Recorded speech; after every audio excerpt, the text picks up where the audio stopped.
The year was 1148, and the banners of the Second Crusade fluttered above the battered walls of Antioch. The Christian armies had crossed deserts, marched through blood-soaked fields, and endured hunger and plague. Yet the clash of steel was not what Europe carried home in its gossip. It was the name of a queen. Eleanor of Aquitaine, consort of Louis VII of France, had followed her husband across half the known world. She was young, dazzling, and richer in her own right than most crowned rulers. Louis prayed like a monk and moved through war like a reluctant pilgrim. But Eleanor lit the courts of Outremer with a brilliance that silenced even the weary nights. Her laughter filled the halls of Antioch. Her presence drew every eye, and her will unsettled kings. Then came the whispers that she no longer shared her husband's bed, but the chambers of another, that the Queen of France lay in the arms of Raymond of Poitiers, the Prince of Antioch, who was also her uncle. Around the fires, soldiers muttered that while the king fasted, the queen feasted; while the king prayed, the queen sinned. Chroniclers seized the rumor like sharpened blades, eager to carve her into scandal. The tale was poison. It crossed mountains and seas faster than any crusading army, back to Paris, back to Rome. A queen accused of incest, a marriage shaken by humiliation, a dynasty shamed before Christendom. From that moment, Eleanor of Aquitaine was no longer just a consort. She became the most dangerous woman of her age, the figure who would stain two crowns with scandal. How did she dare to defy a king of France, wed his rival in England, and survive 16 years of captivity? Was she a sinner who destroyed thrones, or a legend who bent them to her will? Stay with us until the end, as we uncover the truth of Eleanor of Aquitaine. And if you crave more tales of rulers undone by scandal, betrayal, and blood, remember to subscribe so you will never miss the dark secrets that history tried to bury. Long before Antioch, before whispers of incest and rebellion, Eleanor of Aquitaine had already carried the seeds of scandal within her. She was born in 1122, heir to the Duchy of Aquitaine, one of the richest and most coveted lands in Europe. At 15, she inherited not just fields and castles, but a court alive with poets, knights, and the intoxicating idea that power could rest in a woman's hands. Where most princesses were pawns, Eleanor was a queen waiting to be crowned. Her father's death left her both vulnerable and irresistible. Suitors circled like hawks, and the King of France himself acted quickly. Louis VI arranged for his son, the pious Louis VII, to marry the dazzling young duchess. In 1137, Eleanor rode north to Paris as the bride of the future king. The union gave France wealth, prestige, and territory. But what it gave Eleanor was disappointment. Louis VII was not the king her restless spirit imagined. Raised for the church, he prayed more than he ruled, fasted more than he feasted, and treated his marriage bed as an extension of the altar. Eleanor, raised in the sensual and artistic world of southern France, found herself yoked to a man who seemed more monk than monarch. Chroniclers record her biting words, whispered in the shadows of court. "I thought I had wed a king, but I have found a monk." The court noticed the imbalance. While Louis bent his head to scripture, Eleanor raised hers to command the lords of Aquitaine, who followed her as readily as any knight would follow a banner. She hunted, debated, and ruled with a boldness that unsettled the French clergy. In her presence, troubadours sang of passion and chivalry, while bishops muttered about temptation and pride. To them, she was not merely a duchess, She was a dangerous example of a woman unafraid of her own power. Whispers of impropriety began even in these early years. Some said she was too close to her vassals, too comfortable among poets and knights whose songs carried hidden meanings. Others claimed she disdained her husband so openly that courtiers dared to laugh behind the king's back. Europe had seen queens who ruled, but it had not seen one who ruled with such independence of spirit. When Louis ascended the throne, Eleanor became Queen of France, but Paris felt smaller than Aquitaine. Its rigid court suffocated her. Its religious austerity left her restless. She longed for grandeur and adventure, for a stage that matched her ambition. The opportunity came with the call for crusade. Jerusalem beckoned, and Eleanor insisted on riding alongside her husband, to the horror of many. She did not march as a passive consort, but as a commander in her own right, bringing with her soldiers from Aquitaine. It was on this journey, amid deserts and sieges, that Eleanor's disdain for Louis hardened into contempt, and the scandal that would define her life began to take shape. For she did not simply march behind her husband. She stood apart, radiant, untamed, and already dangerous in the eyes of Christendom.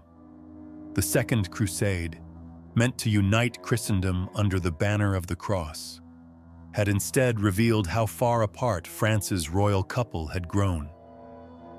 Louis VII returned from the East humiliated. His armies had failed.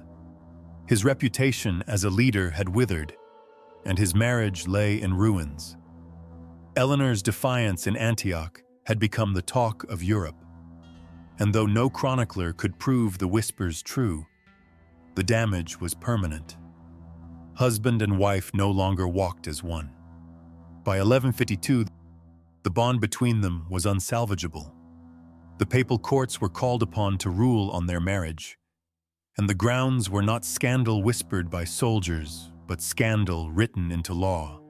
The Church declared the union invalid on the claim of consanguinity, that Louis and Eleanor were too closely related by blood to have ever been wed. It was a convenient truth, for consanguinity was a flexible weapon, invoked when kings or queens wished to unmake a union. Behind the legal mask, everyone knew the reality. Louis was weary of his bold and restless wife, and Eleanor was already preparing to cast her fate elsewhere. The annulment was a spectacle. For 15 years, she had been Queen of France, crowned, robed, and obeyed. Yet in a single decree, she was unbound. The court gossiped that she walked away unashamed, even relieved. She kept her duchy, her lands, her independence. She lost the crown of France, but she kept the wealth that had made her irresistible from the beginning. For most women of her time, divorce would mean exile, disgrace, or worse. For Eleanor, it was opportunity. The opportunity came swiftly. Only 8 weeks after leaving Louis, Eleanor married again, this time to Henry Plantagenet, the fiery Duke of Normandy, 11 years her junior. To her critics, the haste was proof that their affair had begun long before. To her admirers, it was proof of her cunning. By wedding Henry, she exchanged a pious king for an ambitious warrior, a man already angling to claim the throne of England. The scandal was thunderous. France had watched her ride away from Paris as a discarded queen, and England now welcomed her as its new consort. One court had called her a failure. Another raised her as the future mother of kings. Chroniclers mocked her as reckless. Merchants muttered that she treated crowns like trinkets to be tried on and cast aside. She is not a bride, but a bargain. One voice sneered, echoing across Europe. Yet beneath the mockery lay fear. With Henry, Eleanor now ruled lands that stretched from the Pyrenees to the Scottish border, a dominion so vast it dwarfed the holdings of the French king she had just abandoned. What Louis had lost in love, he had also lost in power, and the woman he could not control had turned into the sharpest weapon of his rival. Thus began the next act of Eleanor's scandalous life, no longer as the queen who failed France, but as the queen who would unsettle England itself. The court she left behind whispered about her shame, but the court she entered braced itself for her influence. She had escaped one crown, only to seize another. Marriage to Henry Plantagenet had transformed Eleanor from a discarded queen into the partner of one of Europe's most ambitious princes. When Henry claimed the English crown in 1154, Eleanor became queen once more. This time not as a shadow beside a hesitant king, but as the consort of a ruler whose energy matched her own. Yet even as she bore him sons and secured the future of the dynasty, Eleanor carved out a world that was entirely hers. In Poitiers, the heart of Aquitaine, she created something that defied the rigid courts of both Paris and London. Her palace became a theater where troubadours sang of longing and betrayal, where poets debated the nature of love, and where knights pledged devotion in terms as lyrical as they were dangerous. Chroniclers would later call it the Court of Love, a place where Eleanor presided not only as a duchess, but as the high arbiter of romance itself. To her supporters, it was a marvel. In an age when women were expected to keep silent, Eleanor turned the language of passion into a form of power. She invited noblewomen to judge contests of poetry, to weigh whether a knight's devotion was true, and to decide which gestures of love were worthy of praise. These gatherings elevated women's voices in a way unheard of in the 12th century. To her admirers, she was a patroness of culture, the mother of chivalry, and a symbol of refinement in a world dominated by brute force.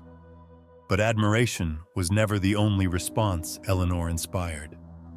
To her critics, the Court of Love was not a sanctuary of art, but a den of corruption. Bishops condemned it as a place where lust was dressed in poetry, where adultery was applauded as gallantry, and where the queen blurred the line between virtue and sin. The songs of the troubadours, filled with secret glances and forbidden desires, seemed less like art and more like open defiance of church and crown. The scandal deepened because of Eleanor herself. She did not merely observe these games of words, she shaped them. Rumors swirled that her judgments reflected her own appetites, that the queen who had once been accused of sharing her uncle's bed was now encouraging an entire generation to clothe adultery in the robes of romance, whether or not she intended it. Her court became synonymous with danger, a place where knights might learn to pledge themselves not to God or king, but to a lady's smile.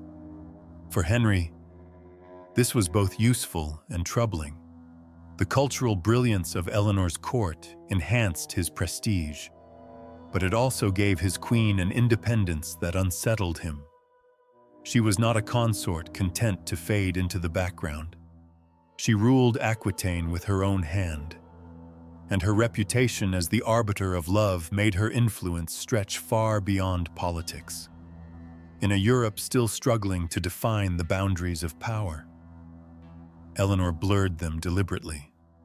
Thus, the queen who had already scandalized France and shamed the papal courts became something even more dangerous, the embodiment of a new culture that exalted women, challenged kings, and unsettled the church. For some, she was a muse. For others, she was the serpent still coiled in the heart of Christendom. And as the years passed, what began as poetry would bleed into politics, for the songs of love could not drown out the realities of betrayal. Eleanor's court had given her power, but it had also set the stage for her most perilous act, turning her back on the king she had raised to a throne. For a time, Eleanor and Henry seemed the perfect match. He was restless, fierce, and determined to carve an empire that stretched across half of Europe. She was equally determined. A duchess who had already tasted one crown and knew how to wield another. Together they produced heirs who promised to secure the dynasty. Yet beneath the surface, cracks widened with each passing year. Henry's ambition was boundless, but so was his appetite. At court, whispers grew of his infidelities, and by the 1160s, one name eclipsed all others: Rosamund Clifford, the fair Rosamund, whose beauty was said to have captured the king's heart. To Eleanor, who had endured the humiliation of gossip since Antioch, this betrayal cut deeper than rumor. It was public, brazen, and sharpened by the knowledge that her husband no longer cared if she bore the shame. Chroniclers claimed that Eleanor confronted Henry with a cold fury, that her words lashed him harder than any blade. Yet the queen, who had built a court of poets and knights, could not silence the truth that her own marriage had decayed into spectacle. If once she had mocked Louis of France for being too monkish, now she found herself mocked in turn as the wife whose husband flaunted another woman. But Eleanor was not a woman to suffer quietly. In her, betrayal kindled rebellion. Her sons, impatient for power, saw in their mother both an ally and a shield. In 1163, when the young Henry, Richard, and Geoffrey rose against their father, Eleanor's hand was suspected behind the flames. Chroniclers wrote that she encouraged them, whispering that a father who betrayed their mother could not be trusted to honor his sons. The rebellion was swift and dangerous. Across Normandy and Aquitaine, castles flew the banners of discontent, and for a moment, it seemed that Henry might lose not only his wife but his throne. Yet the king was as ruthless in war as he was careless in love. He crushed the revolt, and when Eleanor was captured attempting to flee, his vengeance fell hardest upon her. She was no longer queen beside him, no longer consort in ceremony. She was his prisoner, paraded as the serpent who had dared to turn her children against their father. "I wed a duchess and gained a serpent," Henry is said to have muttered, a phrase that followed her across Europe.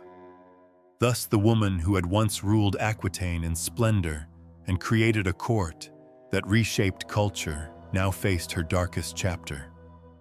Her defiance had transformed from poetry into treason, and for it she would pay with years behind stone walls. The rebellion of 1173 ended not with victory for Eleanor's sons, but with chains clasped around their mother's wrists. Henry II, furious at her betrayal, would not let her walk free again. From that year until 1189, Eleanor of Aquitaine lived as a captive, locked behind the walls of English castles while the world moved on without her. Her imprisonment was not a single cell, but a shifting series of fortresses. Salisbury, Winchester, Sarum, and other strongholds became her reluctant homes. At times, she was allowed a measure of comfort. At times, she was kept under harsher guard. But always, she remained a prisoner, watched, silenced, and prevented from wielding the influence that had once made her the most formidable woman in Europe. Chroniclers record little of her words during these long years. For a queen who had once filled courts with laughter and music, silence became her only voice. Yet even in captivity, Eleanor's shadow lingered. In Aquitaine, troubadours still sang of her court of love. In Paris, bishops still whispered of her scandals. And in England, her sons never forgot that their mother had once stood with them against their father. To Henry, she was the serpent chained. To others, she was the queen waiting for her hour. That hour came with death. In 1189, Henry II, worn down by endless wars and the rebellion of his sons, died. His heir, Richard, known as the Lionheart, ascended the throne.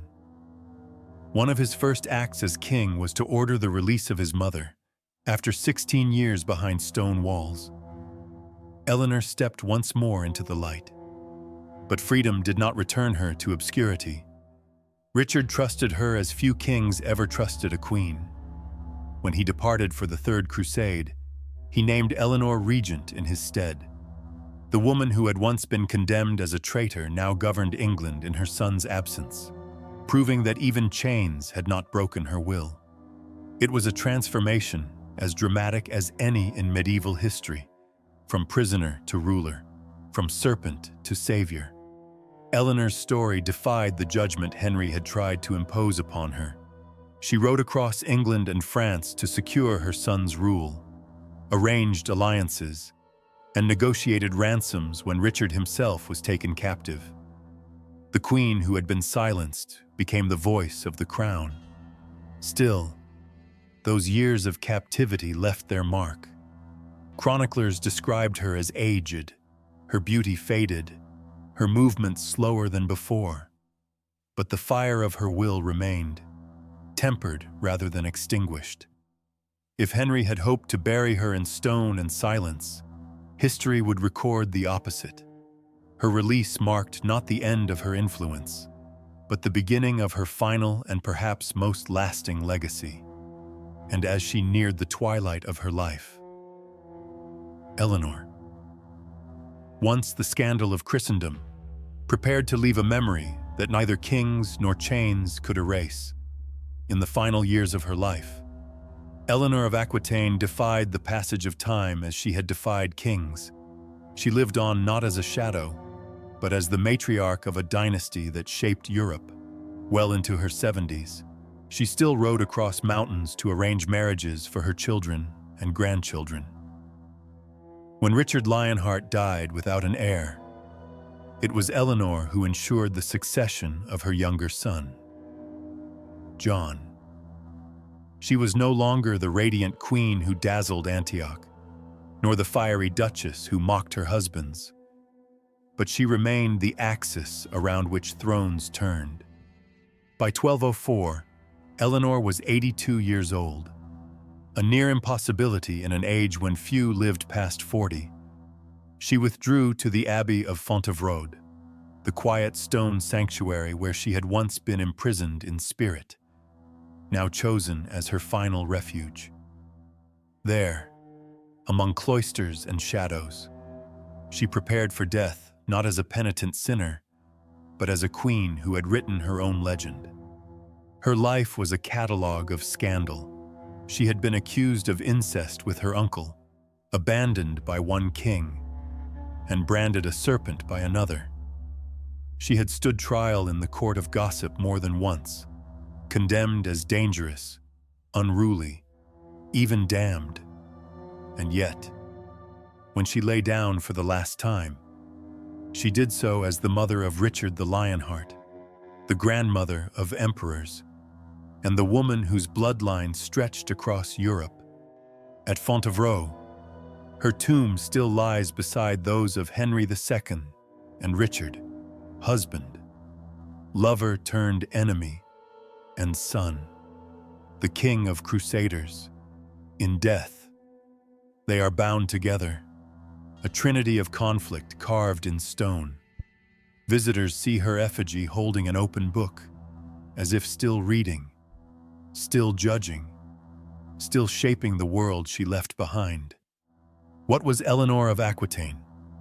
A sinner who shamed two crowns, or the only queen who bent them to her will? History never agreed. Some remember her as a corrupter, others as a patroness of culture, and still others as the matriarch who forged dynasties. Perhaps she was all of these at once. Proof that the women who scandalize the world are often the ones who change it. Her story endures because it unsettles. It forces us to ask whether power in a woman is more dangerous than sin, whether scandal is sometimes the mask that history uses to cover fear. Eleanor lived too boldly for silence, too dangerously for comfort, and too long for her enemies to erase her. And so the abbey that holds her bones also holds her legend, a queen who scandalized Europe and outlived the kings who sought to control her. If you want to uncover more rulers whose scandals outlived their thrones, stay with us. Like, share, and subscribe, so that the shadows of history will continue to rise from the stone and speak again.